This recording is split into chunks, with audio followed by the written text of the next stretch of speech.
Le renouveau s'installe du côté du Racing Club de Lens et de leur nouvelle physionomie pour les prochaines saisons. En tout cas, en priorité, la saison prochaine pour l'année 2025-2026. Le Racing Club de Lens a malheureusement officialisé sa deuxième saison consécutive sans Coupe d'Europe, puisque cette saison ils n'ont joué aucune Coupe d'Europe. La saison prochaine, il en sera de même. Et le Racing Club de Lens a déjà pris des actions fortes, a déjà pris des décisions fortes en virant Pierre Dréossi ainsi qu'un membre de la direction avant même le dernier match de la saison.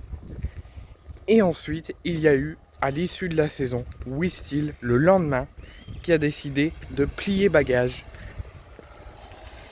et de quitter le Racing Club de Lens pour raison familiale, pour se rapprocher de sa famille et de sa femme qui est gravement malade.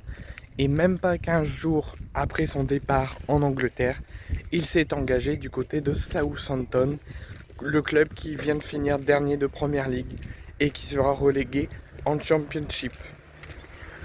Le Racing Club de Lens prend son temps. Le Racing Club de Lens prend son temps à voir l'avenir et prend son temps à la réflexion. Et aurait déjà trouvé dès aujourd'hui un accord avec son futur coach, avec le remplaçant et le successeur du technicien belge Wistil.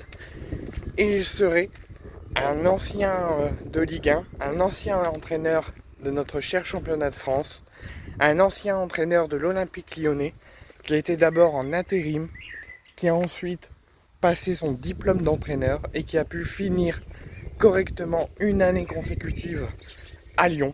Il s'agit de Pierre Sage, qui va désormais s'engager dès aujourd'hui pour un contrat de 3 ans jusqu'en 2028 avec le Racing Club de Lens. Les détails et les derniers documents vont être signés dans la soirée ou grand maximum dans la journée de demain, ainsi que la nomination et l'officialisation du staff.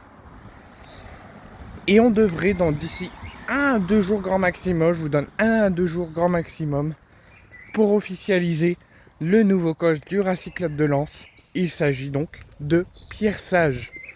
Donc cette nomination, cette quasi-officialisation va pouvoir permettre au mercato lensois d'être visionné et d'être préparé au mieux possible pour la saison prochaine, dont on pourra avoir très rapidement une prochaine recrue, une première recrue estivale, Gaëtan Perrin, qui pourrait s'engager à Lens dans les prochaines semaines.